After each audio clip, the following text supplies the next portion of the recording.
Welcome to Focus Today. I'm your host, Perry Atkinson, and coming up in just a moment, we hope to have Dr. Richard Land with us. He is the president of the Southern Evangelical Seminary. And talking to him, he also sits on the White House Faith Advisory Board as well. If you remember, President Trump, before he became president, from the time he was president-elect until he took the office, he had put together a Faith Advisory Council. And Dr. Land sits on that council. So we'll talk about that and his activities in that area as well. And in particular, you probably have noticed the president's having a pretty tough go these last couple of weeks. And the resistance from those who don't like his policies and who lost the election and have been pushing back at a level and an intensity that we really haven't seen in this country for a long, long time. In fact, the pushback and the resistance from those who oppose the president and his policy has been pretty dramatic in some areas and violent in some areas as well. So we want to talk to him about that. So let's see, I think we got him now. Dr. Richard Land, it's always, my friend, an honor to have you. How are you doing today? I'm doing great. How about you? Hey, it's beautiful here. I'll tell you what, I'm trying not to feel I'm trying not to feel some kind of carnal pleasure in the Yankees freezing to death in New England. I mean, my goodness, it's beautiful here. You don't know how good that makes me feel that you got those carnal moments. Well, I do confess them. Well, that's good. And then you're open for healing. That's good. Hey, what's your role on the Faith Advisory to the president? Are you still on that board? How's that going? I am. They are telling us that they've gone into hiatus for a couple of weeks, and then they're going to come back and they're going to revamp it as a White House Faith Advisory Board. So I'm assuming that means they're going to keep us on and they're going to bring on some people from other faiths. But we've been in constant, I've been in periodic constant contact with them, at least weekly, members of the transition team and some of the members, if not all of the members of the advisory board, as we have been asked for input, we've been asked for recommendations, and we've been asked for advice and reaction. Well, I'm hoping that you stay there and that as you get closer to the president, you're able to give him your information and your advice. He's had some incredible resistance to his policy. Does that concern you on how it may translate to religious freedom? Well, it doesn't so much concern me about how it's going to translate to religious freedom, because religious freedom was under pretty hard attack before he got elected, and now at least we have a friend and a defender in the White House. And Mr. Trump doesn't strike me as the kind of president who's going to back down or who's going to compromise. He's doing what he promised he would do. He's at really an unprecedented level for a presidential candidate and who became president. He's doing what he said he would do. He's fulfilling his campaign promises. What does concern me is that, there's a new poll out that shows that 35% of Americans are pure resistance. They are not going to accept Donald Trump, whatever he does. They have made up their mind that he is not a legitimate president, and they are going to resist him at all costs. Now, there's a name for that. It's called insurrection. Mm-hmm. And it's breeding tremendous divisiveness. They are doing their very best. Some of them have said, our goal is to make the country ungovernable. Well, when you do that, of course, you cause tremendous civil dissent and civil strife, but you also force the government to enforce the law. And that could get pretty tense.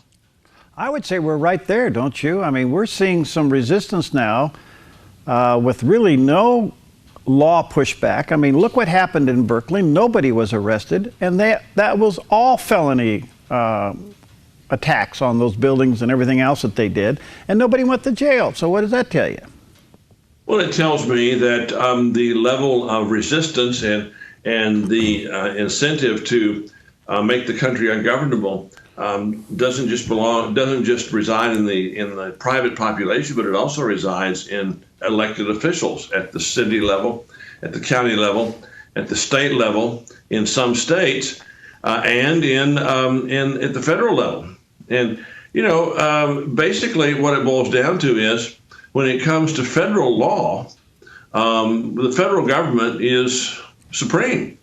When they start saying they're going to have sanctuary states, California's going to be a sanctuary state, that's no different legally than George Wallace saying he was going to make Alabama a segregationist state, and they were going to nullify and ignore federal law. That question, if it ever was a question, Andrew Jackson didn't think it was.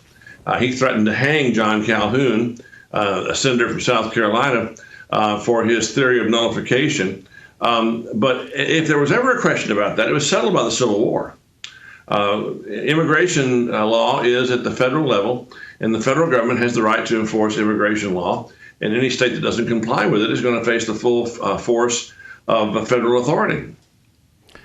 All right, so we'll see if the president follows through on that. I mean, by the way, our own governor here, Governor Brown in Oregon, has declared Oregon a sanctuary state as well. And I guess it's a, it's kind of like, who's going to do the next move? Is the president going to step in and withdraw federal funding from these cities and from these states? Is that the next move? I mean, well, I don't know. It could be. Federal funding could be. But, when the governor of Mississippi refused to enforce federal law and to guarantee that James Meredith could enroll at the University of Mississippi, Robert Kennedy, the Attorney General, sent virtually every United States Marshal in the country to Mississippi. There were about 500 of them.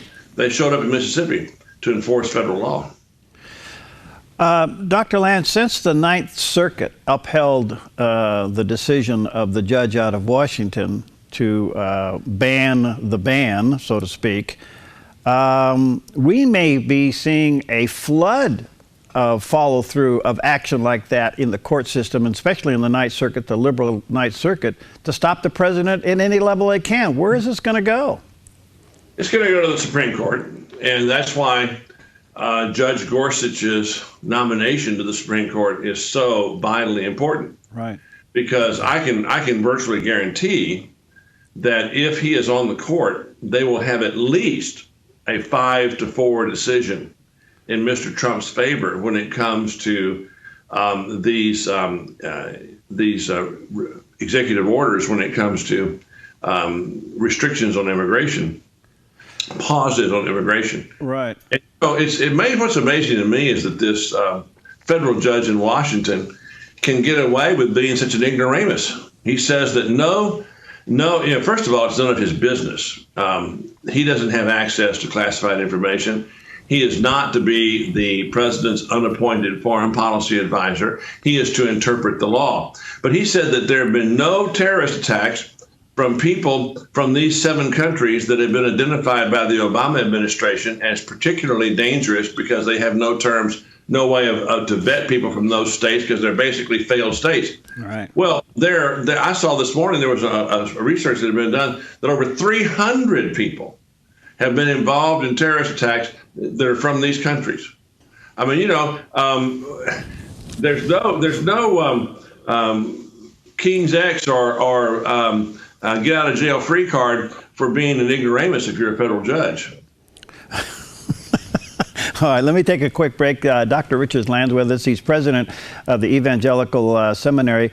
And by the way, his website, give us your website real quick, Dr. Land. ses.edu. ses.edu. ses.edu. Go there. Terrific. By the way, you can do the whole study online. ses.edu. We'll be right back.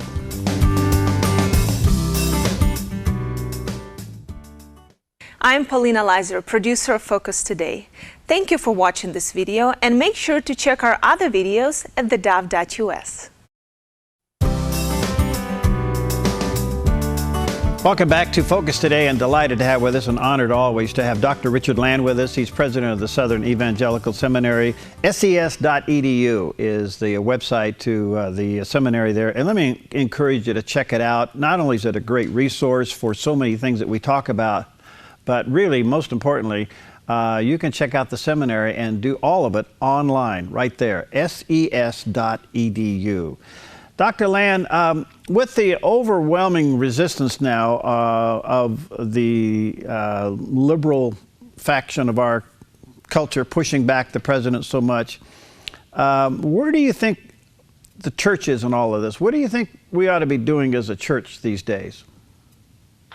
Well, we ought to be preaching sermons on Romans 13, that God ordained the civil magistrate, and he ordained it for the purpose of punishing those who do evil and rewarding those who do that which is right, and that we are to be subject to the civil authority for conscience sake. And that means we are to obey the law and pay our taxes and pray for those who are in authority, understanding that the civil magistrate has a divinely assigned role. So to be just opposed to the government, period, and to oppose to a duly elected president, period, across the board is unbiblical. And I think we ought to be calling people to pray for the president, whether you voted for him or not, and to be subject to the civil authorities unless you, in conscience sake, cannot. And then, Dr. King showed us that nonviolent resistance can be very powerful, as opposed to violent resistance. Dr. King, the reason his letter from the Birmingham jail had the power it had was it was written from the Birmingham jail, not the Berkeley Hilton. Yeah. Some say that this resistance now is the ultimate form of bullying and intimidation against the church to shut up, because so much of it has turned out to vote for Trump. So if it's a pushback against Trump, it's a pushback against the church. And therefore, the church is even going more silent with its message. Well, I don't think the church is. I think that parts of the church didn't vote for Trump, and they need to behave themselves as well. It's one thing not to vote for Trump. It's another thing to malign the motives of those who did, and to question their sincerity. I've had people call me everything but an egg-sucking dog, because I reluctantly voted for Donald Trump. He was not my first choice, my second choice, my third choice, my fourth choice, my fifth choice. Yeah. But against Hillary Clinton, I didn't feel that I had a choice. It was a choice between, at the very worst, a lesser of two evils and a greater evil. And of course, the lesser evil then becomes the positive good, because you're stopping the greater evil. And I have absolutely no doubt, I have not one iota of doubt, that the greater evil was Hillary Clinton. All right, so do you think we are in some kind of a modern day civil war? I mean, where is this going if we don't stop it? Well, it's interesting you should ask me that question, because I'm writing an op-ed for the Christian Post right now on this very subject. I started it this morning. I'm executive editor of the Christian Post, as well as being president of Southern Evangelical Seminary. And I know that there are those who have said that this is a second civil war. It actually looks to me more like a second American Revolution. The Civil War was a war primarily between two sections of the country. There weren't a lot of supporters for the Union in Mississippi, and there weren't a lot of supporters for slavery in Minnesota. But the American Revolution was pretty divisive across the country.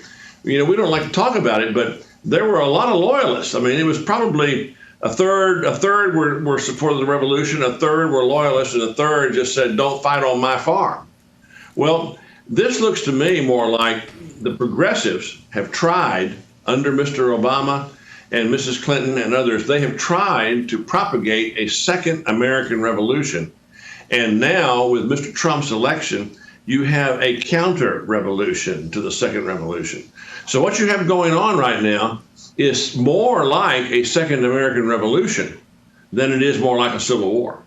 Very interesting. I'll be interested to see your article when you finish doing that, because it appears to me, as a result of Trump being elected, that America has stood up and said, we do want to return to a moral base. We do want moral absolutes. We do want to put boundaries back into place, which tells me that the heart of America overall is good. So what's going on now with this pushback and this resistance may be the end of something. I don't know. Well, the heart, look, the heart of many Americans is in the right place. But look at where most of the resistance is coming from. One out of every three Democratic congressmen in the House of Representatives come from three states: California, New York, and Massachusetts. California, New York, and Massachusetts doth not a country make. And then you've got the propaganda mills for progressivism, university campuses across the country, all across the country.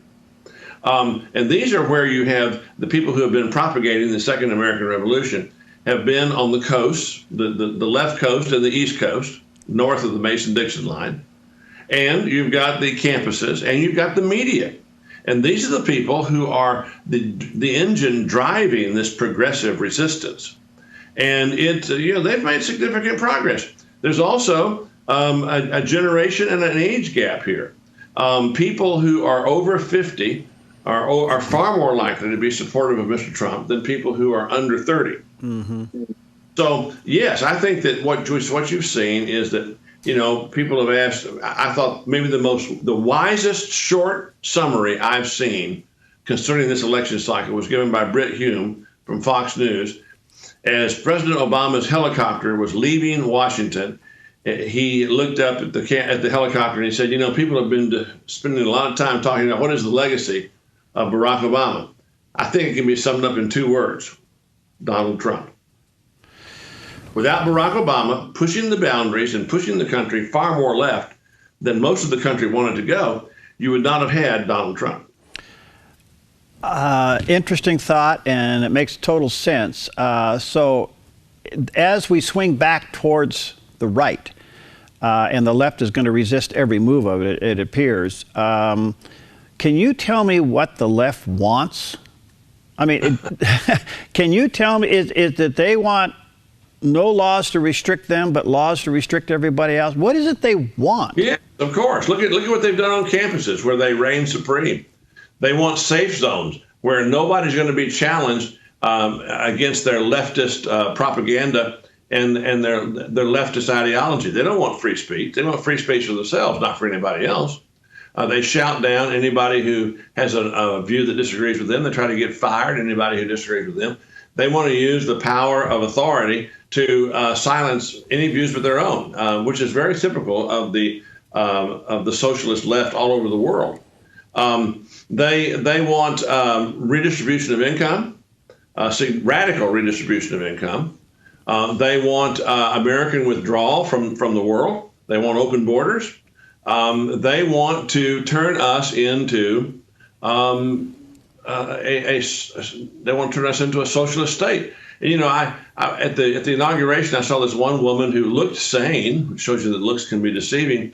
And she's wearing a neck to ankle sign that says, Trump is the symptom, capitalism is the disease, socialism is the cure. And I wanted to walk up to her and say, why don't you go to Venezuela and see how it's working out there? Yeah.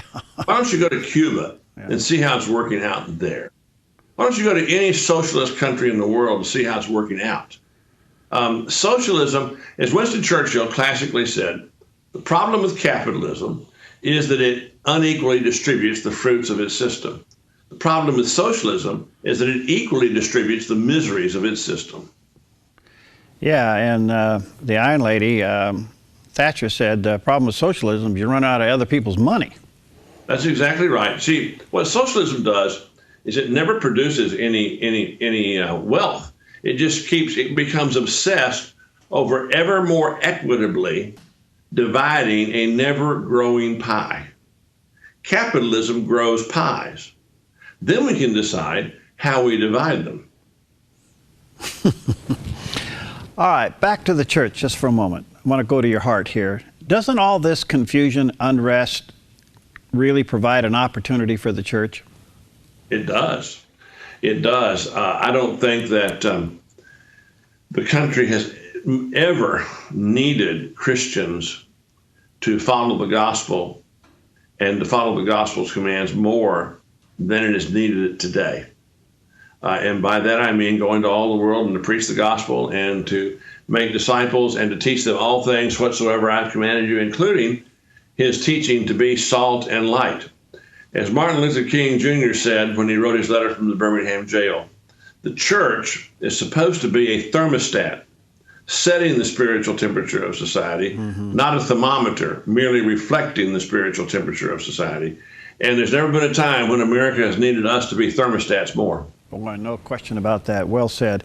All right, back over to SES for just for a moment. What is the PPE program?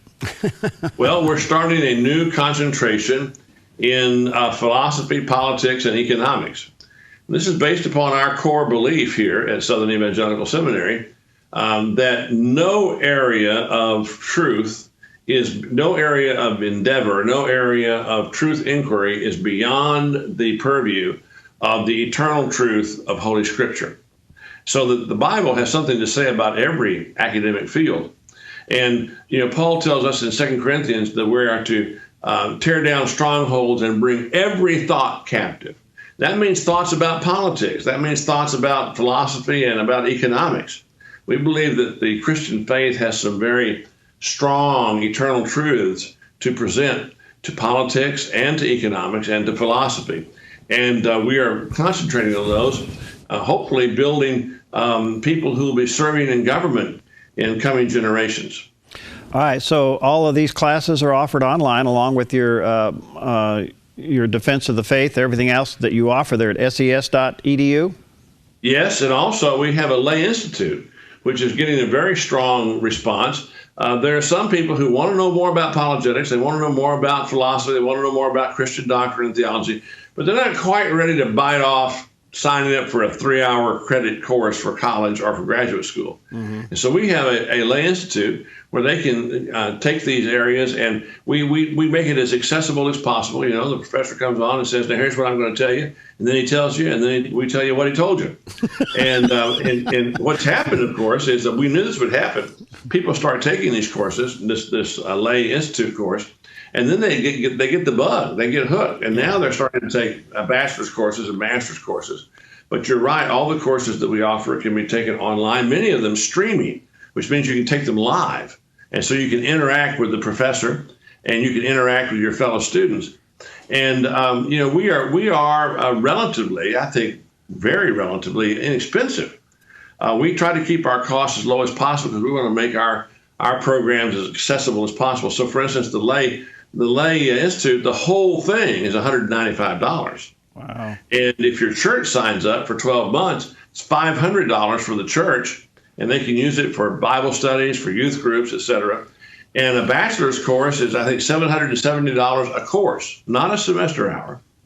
And the master's courses are $1,000 a course, not per semester hour. And then our doctoral program is $1,250 a course, not per hour, but $1,250 for the 3-hour course. So we're pretty accessible if people want to get the information. All right, again, ses.edu, can't recommend it enough. And then, of course, be on their mailing list for all of the conferences they hold, especially their main conference in the fall, the Apologetics. By the way, Dr. Land, of all the correspondence we get here at the Dove Radio and TV Network, Apologetics is by far the #1 demand for content. No question about it. I mean, when we go out and people find out about us, they are just over the moon. Yeah. This is what people want to know. They want to know, they want answers to their honest questions. Yeah. And they want to be able to go out and defend their faith. And we can do that. We can put the weapons in their hands to win the battle and to win the war. By winning the war, you win the person to Jesus Christ. There you go. ses.edu. Thank you, Dr. Land. See you at the NRB. Cup of coffee on me. Yes, sir, and we'll have good weather there for sure in Orlando. Yeah, good to see you. All right, we'll be right back.